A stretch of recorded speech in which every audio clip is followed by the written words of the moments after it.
دايما كنا بنسمع جملة يعملوها الكبار ويقعوا فيها الصغار، بس دلوقتي يعملوها الصغار ويقعوا فيها الكبار ويتمسح بكرامتهم الأرض ويتذلوا ذل ما شافوه على مدار عمرهم أبدا. وده اللي حصل بعد ما تم القبض على الشاب اللي سرق بياع الجرايد في عز النهار، عم شعبان اللي يدوبك عينيه غفلت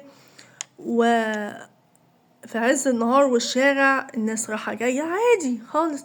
جاء الشاب دوت وفتح الدرج وقعد يدور على كم مليم اللي فيه، لانه يا حسرة وفي حد بيقرا جرانين دلوقتي، وجمع كل اللي فيه وهو مستقنيص خالص ومريح دماغه، وجمع اللي فيه وما تعص ان فيه قرآن ولا خاف ان فيه قرآن حتى شغال، وعادي الشيطان واخده وسيطر عليه ونهب النهيبة اللي هو شايفها نهيبة يعني بقى وفهلوة وخلع. وبعد كده بعد ما تم القبض عليه، للأسف أنا اللي صعب عليا والده الحاج الكبير دوت، اللي هو راح وهو بيتذلل لعم شعبان بياع الجرايد وعلشان يطلب منه السماح وان هو يتنازل عن القضية والبلاغ اللي متقدم ضد ابنه. الراجل قد ايه رايح بذل وكده، راجل كبير في السن، يعني ليه بتبهدلوهم؟ ليه بتبهدلوا عيلتكم واسرتكم علشان جرايم انتوا بتعملوها؟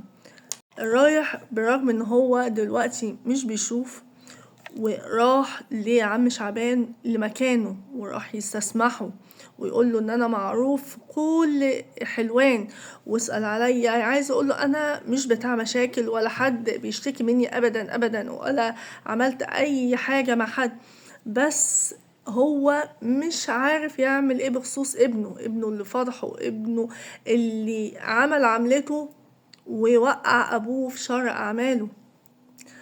اللي بقى غصني بصراحة شوية الرياكشن بتاع عم شعبان، اللي هو يعني مفروض انت برضو راجل كبير في السن انت اتسرقت وكده، بس انت اكيد ما سرقش منك 1,000,000 جنيه كنت حاططهم في درج الترابيزة اللي انت حاططها.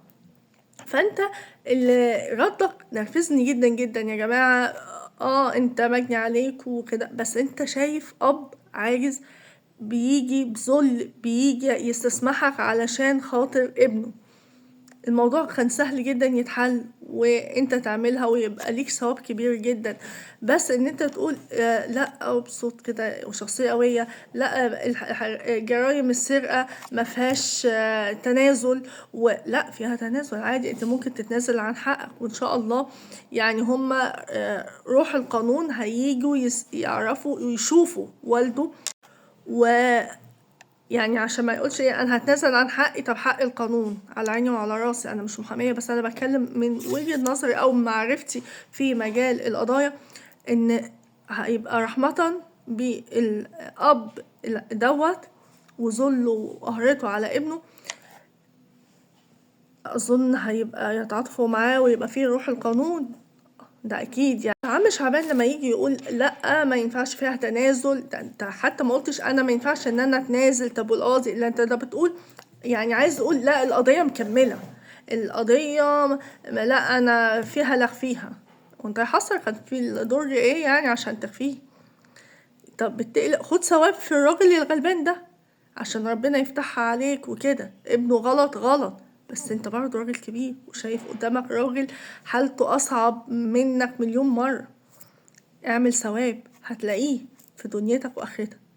نرجو من عم شعبان ان هو يتنازل عن القضية وما ياخدش فيها قوي وينشف نفسه قوي ويستقوى على الراجل الضعيف. واكيد ابنه هنقول الحرامي هيتعلم الادب، واكيد بعد اللي حصل له مش هتتكرر تاني اكيد، لانه عارف انه ممكن يبقى مصيره في ثانية ايه. واحلى حاجة في الحاجات دي دلوقتي كاميرات المراقبة بتجيبك تفصيلا وبص وبالطول وبالعرض وبتجيبك مقاساتك. فاتمنى من عم شعبان ان يقفل القضية علشان مش الحرامي ده، لا عشان والده الراجل الطيب الغلبان دوت. من فضلك يا ريت توصلوا صوتكم ليه علشان يتنازل عن القضية وكفاية ان ابن الراجل الغلبان ده اتعلم الادب صح.